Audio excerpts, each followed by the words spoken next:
طيب دكتور، سؤال أخير باختصار لو سمحت لي. هنالك من يتساءل حقيقة من يقف وراء التيار الصدري ومن يموله؟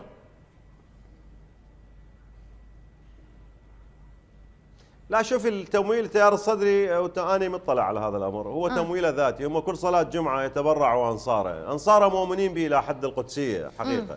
إضافة لأنه كان عنده يعني مناصب وزارية، يعني وكان عندهم لجان اقتصادية، كل هذه موجودة. مساعدات خارجية على ما أعتقد ليست موجودة يعني. بعدين هم مدرسة حوزوية، يعني عندهم ما يعرف بالخمس وزكاة تقدم. هذه مصادر يعني تبرعات، عبارة عن زكاة ما شابه ذلك، بعض الأنشطة الاقتصادية. هذه هي يعني التركيبة الأساسية للإنكم مالتهم.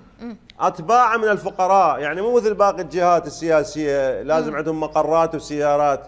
أتباع بنداء واحد يظهروا إلى الساحات ويظهروا إلى الميادين. هو هذا اللي ما فهمي يعني معظم الجهات الدولية.